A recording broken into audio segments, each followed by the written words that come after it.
This course is plant propagation. The course is targeted to horticulture majors as well as non-majors. About a third of them are horticulture majors, and then the other 2/3 are students from all across campus. I'm pursuing a minor in horticulture, and plant propagation is one of the electives I could have taken for it. What drew me to the class specifically was the lab and just having a hands-on portion. I think probably the reason this class has broad appeal is a lot of students have become interested in plants. And so some of them had negative experiences, and so they're interested in learning how to propagate plants.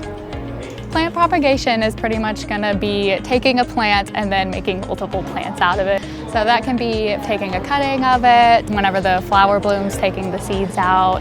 It's just creating another plant from a mother plant. So we can propagate plants by seed, but then there's lots of types of asexual or vegetative or clonal propagation as well, where we're reproducing plants true to type.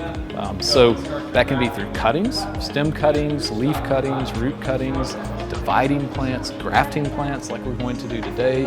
So today is apple grafting. We're going to graft apple trees. We have John Vest, who is the Floyd County Extension Agent, and for a number of years he's been coming to help lead this lab. The fun part about all this is I was in your very shoes 30 years ago. From a personal perspective, it's nice to come back to campus because I was a '92 graduate out of the Virginia Tech hort program. And I got to experience many of the things I'm getting to relay to students today, just 30 years later. All this material here was still green. My cambium layer. Grafting is a vegetative form of propagation, so we're just literally fusing the tissue of one plant onto another. And so for today, for fruit tree grafting, for apple grafting, they'll graft those scions, that small piece of tissue, onto a rootstock that has resistance to disease or that has resistance to different insects or even a dwarfing characteristic on the tree. So if we didn't graft these trees, many of the trees would grow 30 or 40 feet tall. So grafting enables us in a commercial setting to enable to plant smaller trees at a higher volume.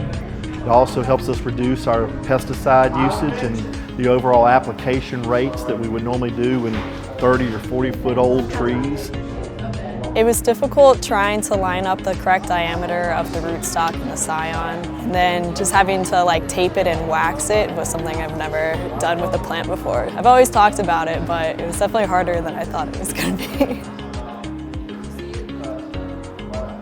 It wasn't as hard as I thought it was going to be. I actually thought that it would be more difficult, but luckily they have really fancy tools. So that was definitely easier than I thought it would be. Wax here, I think that everybody has this innate love for nature, whether they like to admit it or not. Plant propagation specifically is just such a great course to take if you have no knowledge whatsoever, because it really can build you up from ground zero.